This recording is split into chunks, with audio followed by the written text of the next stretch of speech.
Chapter 84. Destruction. Reassurance.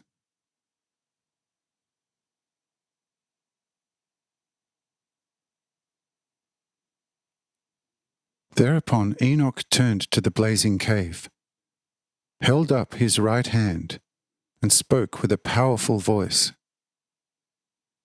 "You dark dwelling of death, you dwelling of the one who is an old nemesis of all life and a most shameful despiser of God.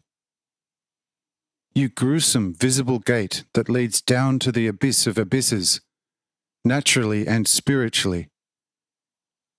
I, a servant and a child of God, command you to collapse immediately to your deepest abyss and be closed up in all your ravines, reefs, fissures and manifold diverse side caves, and that your old resident flee like a cowardly thief from the house he stole. O my God and my eternal Holy Father, this happens according to your most holy will for the future well-being of your children, on the testing trial ground of this stony earth. Amen."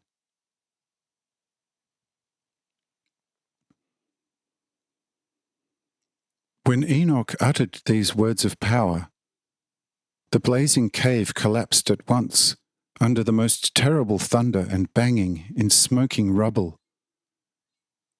And from the depths of the earth one could hear for a considerable time a dreadful, dull reverberation, caused by the caving in of the inner workings of this entrance into the double abyss.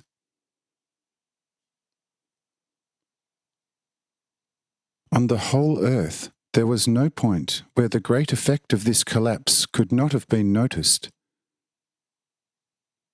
whereby also all the then living people on the surface of this earth experienced in their disposition and spiritual life a state of beneficial fear.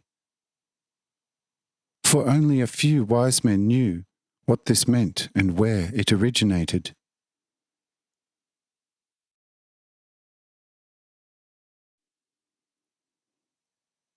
This extraordinary event caused also our Lamech to lose his composure. Fear and terror has so gripped his soul that he trembled together with the whole earth, in every fibre and cell of his life, like the leaves of an aspen tree in a violent storm.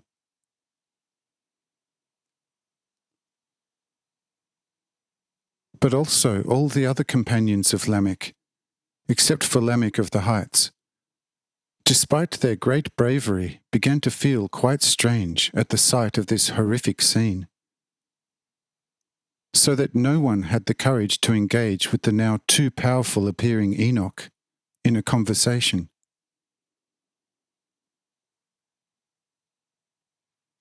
But Enoch comforted them all, and showed them, and especially Lamech, that everyone carries the great ability in him to accomplish this at the right time and the right place, according to the order of the Lord.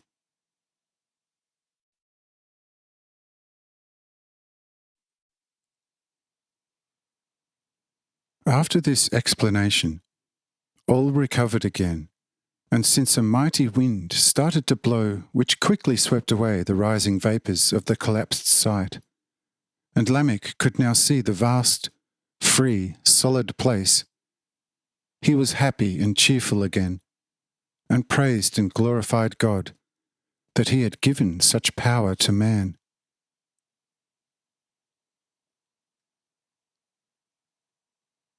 But as soon as the main traces of this fear started to fade, already something else appeared before the eyes of our hikers, which began to occupy the disposition of our hikers even more than the destruction event of the cave.